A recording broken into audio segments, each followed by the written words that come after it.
I can't describe the hate for the Lone Ranger that surrounded it when it first came out. Even from the previews, people were just kind of rolling their eyes saying, really? Really? I'm not gonna lie, I kinda had that reaction looking at the trailers too. But when the critics got hold of it and the few people that actually went to see it, they just despised it. They said it was overly long, terribly written, horribly acted, and just made no sense half the time. So I guess a large part of me was really dreading having to review this film, but so many people have been talking about it, I guess it kind of made sense to do so. Having finally seen it, are they right?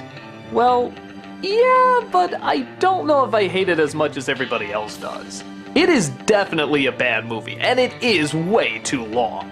But a part of me does kind of say, if this came out 10 years ago, say before the Pirates of the Caribbean movies, I kind of wonder if it would have gotten a warmer reception. It might have been that really bizarre, distinct Western that's never really been done in this way before. But because it did come out after Pirates of the Caribbean, and is even done by the same people, everyone just sort of saw it as phoned-in pirates except in the Old West. And yeah, they're pretty much right. I guess a part of me does see a little bit of possibility with pirates in the Old West though. Not much, but a little. The story opens with Johnny Depp as the famous Indian named Tonto. He has a job just standing around in a museum. I don't get it, but the makeup's neat. And he comes across a boy who's interested in the story of the Lone Ranger. Well, since he was there, he tells the boy to sit back for 2.5 hours and listen to his origin story. The Lone Ranger was originally a lawyer who had a very successful brother who was a lawman. One day, after chasing down an escaped convict, both of them are gunned down and even his brother's heart is eaten by the villain. Isn't that lovely? But Tonto is fascinated when the spiritual horse seems to pick our main character to be brought back to life. Tonto doesn't believe him as he knows he's an inexperienced action hero. But the horse has made his choice, so Tonto decides to take him up as his partner, bring him back to the world of the living, and follow him to get justice and/or revenge on the people who killed him and his brother. Along the way, they come across all sorts of strange characters, colorful baddies, and comedy ranging from the goofy to the downright grotesque. I get the feeling a lot of the worst parts were already kind of told to me, like the guy eating the heart or Johnny Depp being in the museum for no reason and some of the really stupid jokes. So I guess expecting that going in, I paid a little bit more attention to the stuff that I actually kind of enjoyed. I mean, okay, it's over the top and silly, but that's kind of what I expected with a Pirates of the Caribbean Western. Everyone said Johnny Depp was just doing Jack Sparrow as an Indian in this version, and yeah, I see where they're coming from, but I don't know if I quite see it as that bad. I still think he's a good actor, and yeah, sort of the bug-eyed and closed-lipped thing is getting a little old, but he still kept my interest enough. Now, of course, why he was chosen to play a Native American when there's about a million other actors that are more qualified to do so, I'm not sure.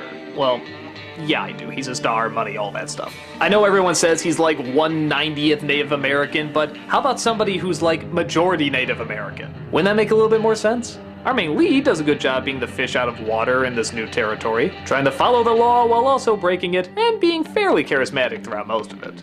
The villains are mostly a bore, once again tying into some sort of complicated plot about the railroad and land ownership, and oh, who cares, we just want to see cowboys be cowboys. When it does do that, it's kinda neat, in that it's really weird.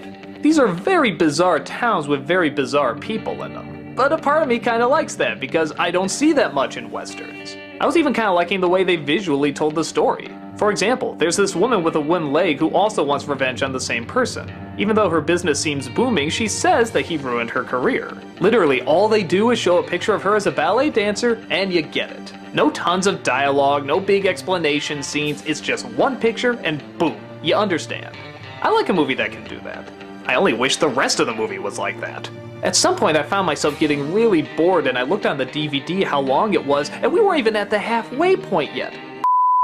Why does Hollywood nowadays think that if something has to be really big and epic, it has to be super long? Not every movie needs to be Lord of the Rings. Not every movie has to be Lawrence of Arabia. The same thing happened with the Pirates movie. Stop trying to be these gigantic epics. Just be what you're supposed to be. Be the friggin' Lone Ranger. Cowboy, shooting, having fun. Let the epics be the epics and you be something that's enjoyably mindless.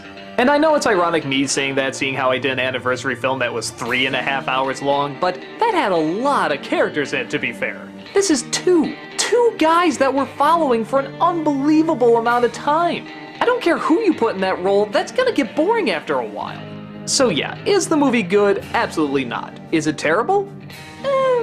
Probably, but a good chunk of that comes from the timing. If this was released before the Pirates of the Caribbean films, I think it would have had a little bit more of a chance, and it would have been seen as original and unique and strange and dark and just a movie unlike any other movie. Still having the problems I said before, with it being way too long and such, but I don't think it would have gotten quite the extreme hatred that it's getting today.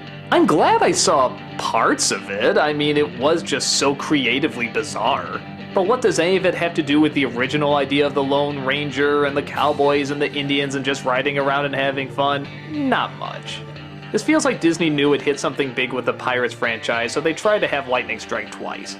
You could argue even the Pirates franchise, it didn't strike twice. The result is a little too much of what we've already seen before, and even then, not done that great. I guess even at its worst, this director's work is just so strange that I always find something of bizarre value to it. So I'm not quite as off as everybody else was at it, but yeah, it's still bad. Not the worst in my opinion, but sadly not worth checking out either.